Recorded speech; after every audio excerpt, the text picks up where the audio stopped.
What is up, guys? EJ here, back with another video, and today it's going to be one of my top 10 lists, continuing on my series of top 10 films of the 90s, and this week it's going to be my top 10 films of 1996. Now usually I do these on Thursdays, that's what I plan to do, but last night was obviously the opening of football season, so I was wrapped up in the Broncos-Ravens game. So I'll probably move these now to Fridays because they have football every Thursday night pretty much this season. So let's get started. My top 10 films of 1996. So counting down as always from number 10. What do we have here? We have the Scream box set. Obviously, for a simple reason, take out the first movie, and that is of course Scream. Directed by Wes Craven, of course. Sort of launched the whole late 90s teen horror slasher genre sort of revival. Great horror comedy, of course starring the likes of Drew Barrymore, David Arquette, Courtney Cox, sort of made Neve Campbell a household name. Really fun cast, really just a cool horror movie. It's bloody at times, and there's lots of great humor. Of course, all the stuff, all the rules about horror movies that are discussed throughout the movie, all the sort of take on the whole genre in general, was just a great, refreshing look. Skeet Ulrich as well in it. Whatever happened to that guy? Yeah, Scream series is a good series. I still think the first one is the best one out of the bunch, but I did like Scream 4 a lot from, I guess, what was that, 2012, 2011? Yeah, Scream 4 was cool. Scream 2 is good, the second one. Scream 3 is probably my least favorite. But of course it also unfortunately launched the likes of the Scary Movie franchise, which I can't stand. But the first Scream is a great movie. And we just did a horror comedy week this past week on the Movie Reviewers 100. And Big Al 1982, Alan, he did a review of Scream last Friday, so I'll put a link to that video if you want to check out his review of Scream. So that's number 10.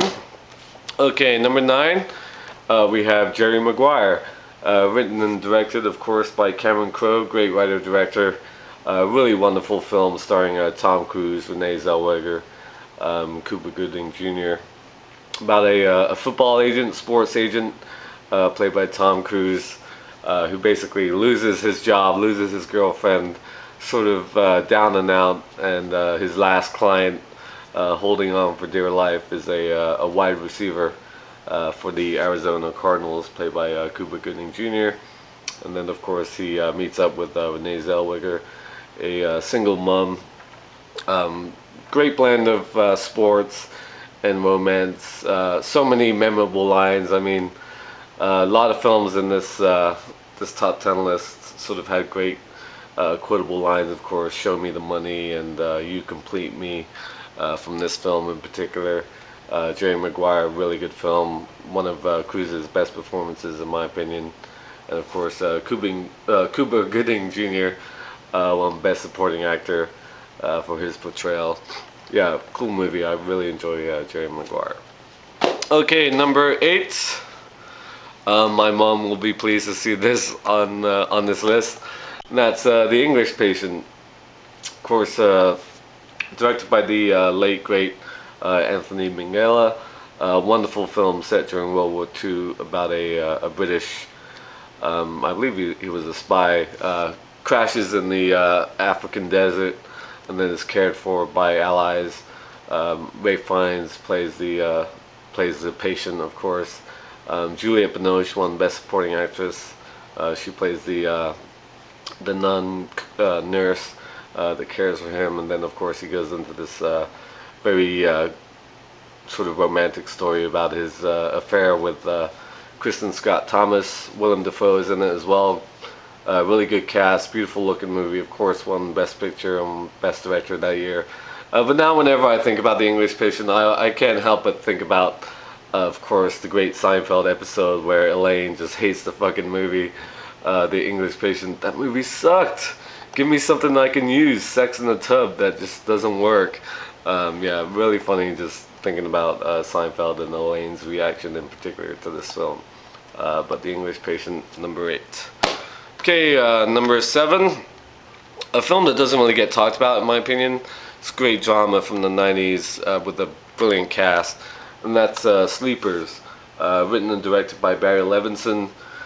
A great film about four young boys in the Hell's Kitchen, New York. A prank one day goes horribly wrong, and they all get sent to a sort of reform school, almost like a prison for boys.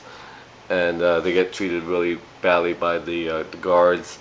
And then 15 years later, two of them have sort of turned into criminals, and they end up murdering one of the guards. I believe Kevin Bacon plays the guard. That scene where he gets shot in the restaurant while he's eating dinner is really brutal. But fantastic cast. You've got Robert De Niro, Kevin Bacon, like I said, Dustin Hoffman, Brad Pitt, Jason Patric, Brad Renfro. Who else is in this? Minnie Driver. Yeah, really good film. Sort of a courtroom drama. The second half of the movie. If you haven't seen Sleepers, definitely check it out. Really brilliant film. Okay, number 6. A film that launched a lot of careers, and just a great movie, and that's of course Trainspotting, directed by Danny Boyle, his debut. Fantastic film, set in Scotland about the drug culture, particularly heroin.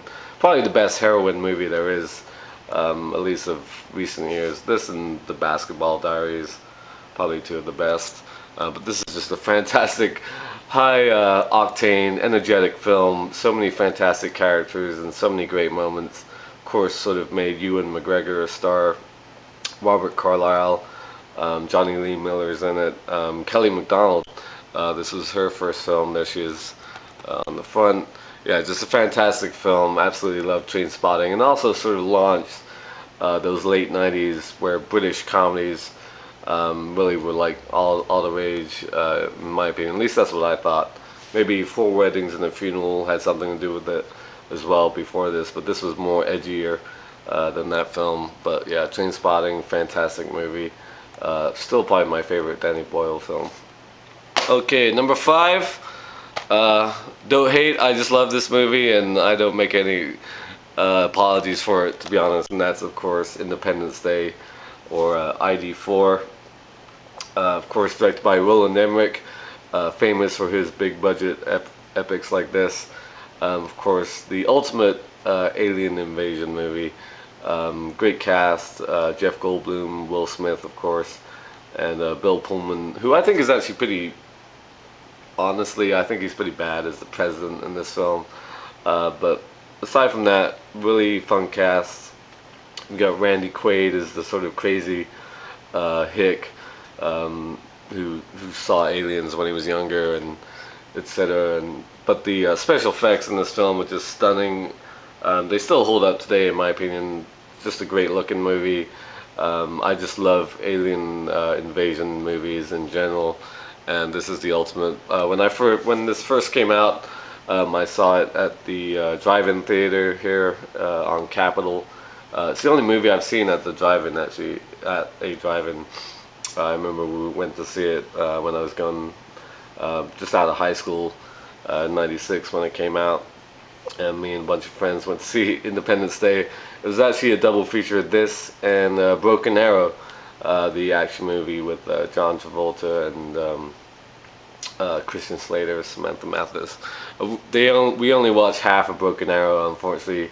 The girls in the group, including my sister, didn't really want to sit through the rest of Broken Arrow, so we only saw half of that. But I remember seeing Independence Day at the drive-in, the only movie I've ever seen on the drive-in when it came out. And every year when it's on around July 4th weekend, I mean, it's always on like FX and channels like that, or is it FXX now? Whatever. It's always on. I always find myself watching it. Just great special effects, loads of fun. I like Jeff Goldblum's sort of nerdy energy in this movie. And of course, Will Smith sort of became a bigger star with this film as well. Okay, number 5 or 4. 4. Yeah, next we have Bound. One of the sexiest and coolest sort of crime thrillers of the 90s, directed by the Wachowski brothers, of course, before they did the Matrix films. Fantastic cast: Jennifer Tilly, Gina Gershon, and Joey Pants, Joe Pantoliano. All about the mob and this tough ex-con and this mobster and his mistress, and sort of this $2 million that's up for grabs. Yeah, really cool, funny film as well. And like I said, it has one of the sexiest girl-on-girl scenes in the 90s or any decade. Gina Gershon and Jennifer Tilly, who was like huge at the time when this came out. I know a lot of people don't like her voice. It's very distinctive and kind of annoying to some people, but yeah, Bound's a really good film. It's been a while since I've watched this, to be honest, but yeah, great movie. Okay, number three, one of the best films by this pair, and that is, of course, Fargo by the Coen brothers. Fantastic crime thriller again. Like I said, I'm a huge fan of these type of movies. Set, of course, in the snow in Minnesota. Yeah, is it Minnesota? Frances McDormand, who won Best Actress that year for this film, as a cop investigating kidnapping. Fantastic supporting cast: Steve Buscemi, William H. Macy, Peter Stormare. Just a fantastic film, and yeah, next to The Man Who Wasn't There, this is still my favorite Coen Brothers film. Okay, number two, one of my all-time favorite action movies has to be The Rock. Of course, directed by Michael Bay, my favorite Michael Bay film, starring Nicolas Cage, Sean Connery, Ed Harris, William Forsythe. Who else is in this? Michael Biehn, of course, from Terminator fame. Absolutely love The Rock, of course. Nicolas Cage plays an FBI agent who specializes in chemical weapons, who gets recruited to this mission after a sort of renegade general, Ed Harris, takes over Alcatraz Island in the San Francisco Bay, holds a group of people touring the island hostage, and threatens the city with VX gas rockets. And of course, they have to go and recruit Mason, John Mason, played by the great Sean Connery, pull him out of jail hibernation. Basically, he used to be a former inmate on the island, to help get into the island and save the day. Fantastic movie. I absolutely love it. The chase through the city with the Humvee and the yellow Ferrari is just fantastic. I love all the it's sort of, to me, I've always said this about The Rock, it's basically James Bond age 70. That's the way I feel. That's Sean Connery. He's basically playing James Bond at age 70 in this film, and that's why I love it. Of course, I'm a huge Bond fan, and Sean Connery is my favorite actor. I like Nicolas Cage in these movies. Of course, this and Face Off and Con Air, he had a big run at this time with these action movies, and this is my favorite of the bunch. Just a fantastic film. Ed Harris is great in this. Yeah, I just love this movie. The music's really good by Hans Zimmer. Yeah, just love The Rock. Okay, number one, last but definitely not least on this list, maybe a surprise for some, and that is Swingers. Written, of course, by Jon Favreau and directed by Doug Liman. Fantastic, hilarious, sort of hip comedy in the 90s. Like I said, one of the movies that has so many quotable lines and moments. You're So Money and Beautiful Babies. Sort of launched, like I said, the careers of Vince Vaughn and Jon Favreau. Two friends living in LA, trying to find work, get over. Jon Favreau is getting over a long relationship after moving out from New York.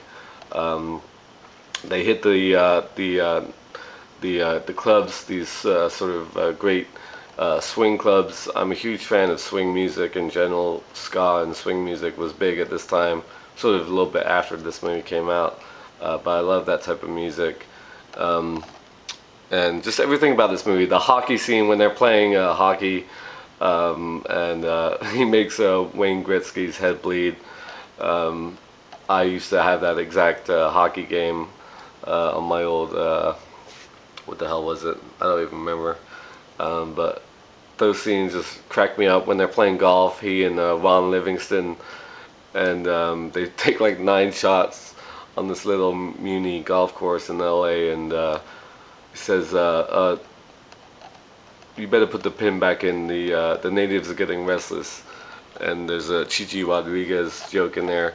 If you know who that is, you know what I'm talking about. But yeah, like I said, Vince Vaughn sort of has that same energy in almost every role he's played in these type of movies. Of course, they become great friends. He and Favreau made together, and yeah, I just love these two guys and these characters. Of course, you got the great scene where he meets that girl one night, and then he calls her like 5 times and leaves a bunch of messages. Really hilarious, great scene. I love Heather Graham's appearance in this film. When I did my License to Drive review for the movie Reviewers 100, I talked about her, and this is one of the movies I really dig Heather Graham, and just a fantastic film. I absolutely love it. Like I said, so quotable, great music, and just a really cool film. Swingers is my favorite movie of 1996. So there is my list, my top 10 films of 1996. Let me know what you think of these movies, and give me your own list if you'd like. And next week I'll have a new DVD update. So as always, thank you for watching, and until next time, I'll see ya. Bond. James Bond.